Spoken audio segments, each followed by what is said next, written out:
Hey, and speaking of supporting dad, let's bring this dad back up to the stage. Everyone, welcome back to the stage, Benjamin Johnson. This segment is going to be for you, the audience, to have an opportunity as he sucks in his breath. It's your opportunity to pose a question to Ben. What I would like for you to do is, anyone who's interested in asking him a question, I'm going to give you this microphone so that way you'll be able to ask. Since we're recording, if you come to like this side of the stage and just ask your question, Ben will have an opportunity to answer it. And then when you're done, just go ahead and give me back the microphone. And don't forget, camera is there, Ben is here. If you're okay with being on camera, we're okay with having you on camera. Yet make certain that you use the microphone so we'll be able to get your question. So Kenny, I saw your hand go up first. Yeah, come on up and take the mic. All right, thank you. First, let me thank you as a most gracious and excellent host. And the question that you posed to Benjamin really excited my interest, so I'm sure because it did everyone else. But some of the things that Benjamin said was really staring and stunning, Benjamin. So I got a couple of personal questions. And the first is just like, where are you from? And the fact, and what type of substance were you using? Because whatever the substance was, the way you handled it and came out of it, the way you speak of your life in the past and the future, I want some. You don't want what I was taking. First of all, I'm from New York. I grew up in New York. I grew up in all parts of New York. I lived in Brooklyn, lived in Harlem, lived in upstate New York. And the substance, I grew up in the late 60s and the 70s, and the substance that I was taking was everything. I was a garbage head.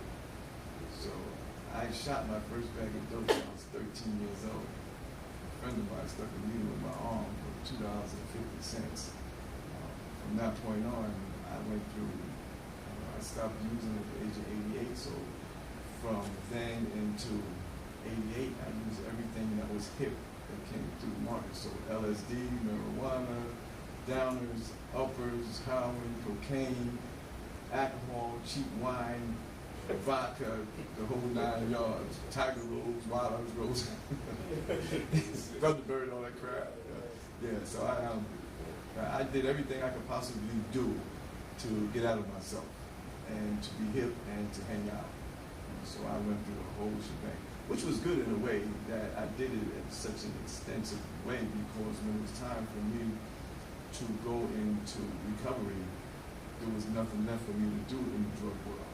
I got as high as you could possibly get. So when I was thinking about going back to getting high, it didn't make sense because I couldn't get no higher than I've already been. So I made sure I got it in while I was out there. Wow.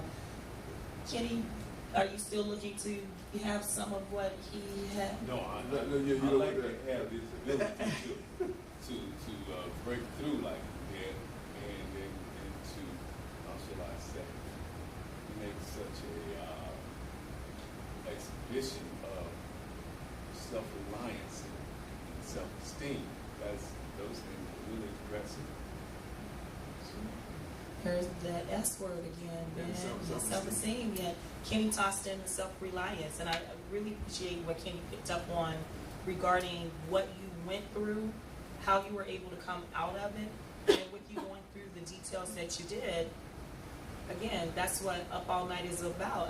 I say it's a jaw dropper because you get real about where you've been, what you've gone through, and as you shared with Kenny, you experienced it all, and the thought process you had. I'm in recovery.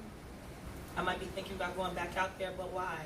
I've been as high as I can get, so what's the point of going back out there? So thank you for sharing that answer. And Kenny, thank you for starting us